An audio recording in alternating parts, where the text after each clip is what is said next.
This week, John Piper's new book launched. It's titled Living in the Light, Money, Sex, and Power. It's a nice little hardcover available now on Amazon and downloadable free of charge at desiringgod.org.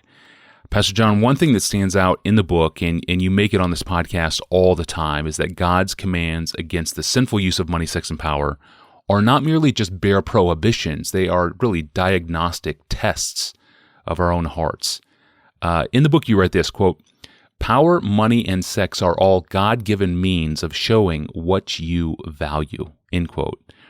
These are phenomena that diagnose the vibrancy of our hearts, explain this, and if you're right, then it has pretty serious implications for Christians who attempt to see how much sin they can get away with in their lives. Unpack this reality for us. Right.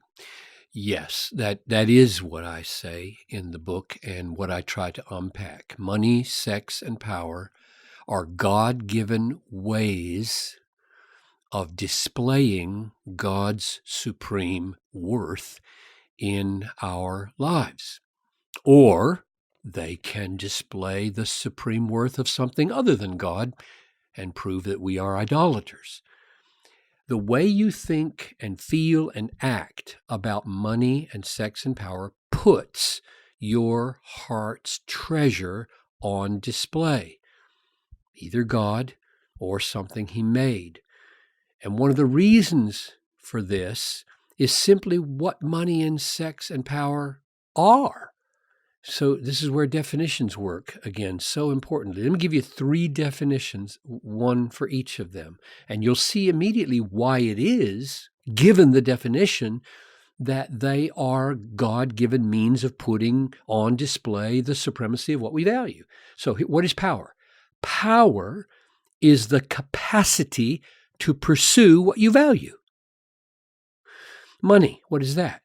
Money is a cultural symbol. This green piece of paper, this metal coin. Money is a cultural symbol that can be exchanged in pursuit of what you value. And what is sex? Sex is one of those values, one of those pleasures that people really value. So power and money and sex are all God-given ways, God-given means of showing what we value. They are, like all other created reality in the universe, given by God as means of worship. Everybody should think that way. My money is a means of worship. My power is a means of worship. My sex is a means of worship. That is, a means of magnifying what is of supreme worth to us. That's what power is for, and money is for, and sex is for, to demonstrate, magnify what is of supreme worth to us. All your power, all your money, all your sexuality are God's gifts for putting on display His supreme worth.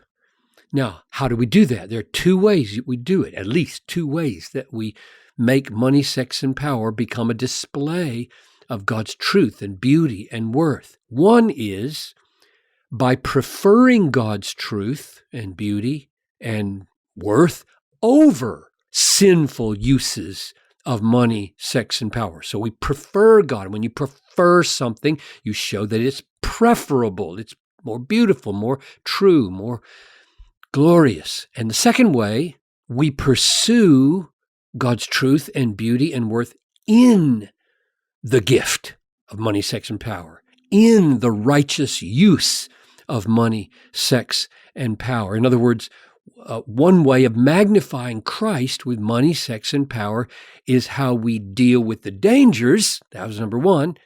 And the other one is how we deal with their potentials. That's number 2. Just a word about each of those. The dangers to be avoided. If sexual desires try to drag us into a soul-destroying direction, a soul-destroying misuse of our sexuality, we show the superior worth of Christ by preferring His way to that way. God is most glorified in us when we are most satisfied in Him rather than in sexual sin. That's the way we magnify His worth, by preferring Him and His way over the abuses of sex. Or take money. If the love of money and the material things that money can buy or the privileges it can attain lure us into sinful covetousness, then we show the superior worth and beauty of God by putting that covetousness to death with the superior pleasures of the promises of God. That's the way Hebrews 13, 5 and 6 argue. You don't need to love money. I have said, I'll be with you. I'll never forsake you. It's exactly the way the Bible thinks. And thirdly, power. If the lure of power makes us feel desirous of exalting ourselves and showing our superiority and putting other people down, the truth and beauty and worth of God are displayed if we prefer the humility of Christ over that self-exaltation and the arrogance that the world is constantly throwing at us is admirable. So that's the way we display the superior worth of God above the pleasures of money, sex, and power. We prefer God. We prefer God and His fellowship and His way over any of those sinful pleasures that money, sex, and power might offer. And the other way, and I hope this would be an unexpected, helpful contribution that the book makes, a little different maybe than some other approaches. The other way is that we display the worth of God by using money and sex and power the way God first designed for them to be used. It's easy to see, for example, how power can be a self-effacing way of serving the cause of justice and mercy for the sake of others. Great good can be done by people who have much power or influence if, it's a big if, they don't use the power to exalt themselves, but use the power to meet the needs of others and get out of the way and treat others better than they deserve. We want to see Christ exalted in the gospel, and people with power and influence can be a great help if they see the glory of God in the expenditure of their energy and their power. Or take money. It's easy to see how money can be used to show that we value God and His way and His kingdom more than we value the private pleasures that money can buy. We can pour our resources into gospel causes, and we can choose to live a more simple wartime lifestyle so that we can maximize the advancement of God's saving purposes in the world. And that proactive use of money for Christ and His purposes is a wonderful way of putting His value on display. People will see how you use your money, and they'll know what you really value. Christ and His purposes, not just a bigger house, a bigger car, a bigger boat, and another set of clothes, etc., etc. Now, with regard to sexuality, it may be a little more difficult to see how this works, how you positively glorify God in the pursuit of your sexuality. For single Christians, this will involve celebrating the goodness of human sexuality while expressing it only in the ways that God's Word has promised to bless. Manhood and womanhood don't go out of existence just because we're not married. They're there, and there are dynamics in the relationship between men and women, even before marriage, which put Christ on display positively.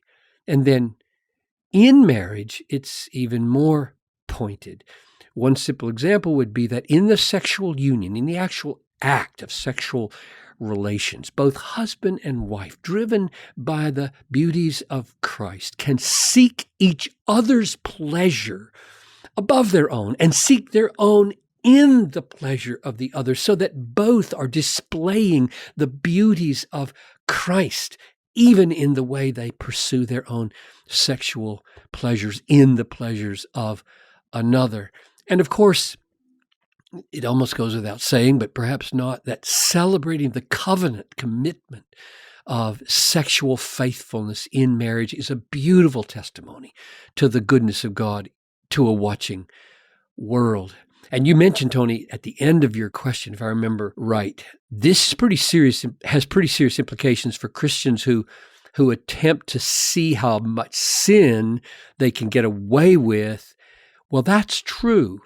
I call this minimalist Christianity, but I think it's not really Christianity.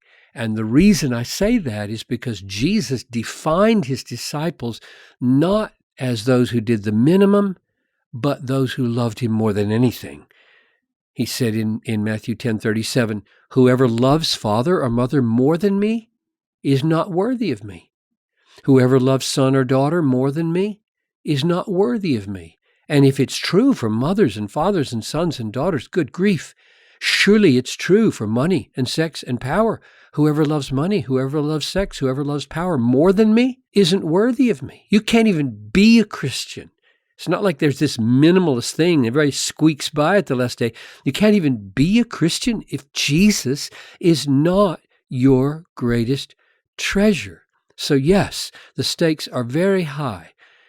Money, sex, and power are God-given ways of showing where our heart is. Absolutely brilliant, absolutely frightening, but absolutely true. Thank you, Pastor John, for that survey. The new book we are talking about today is titled Living in the Light, Money, Sex, and Power. It's a nice little hardcover available now on Amazon and downloadable free of charge at desiringgod.org. I'm your host, Tony Reinke. Thanks for listening to the Ask Pastor John podcast with author and longtime pastor John Piper. We'll be back tomorrow.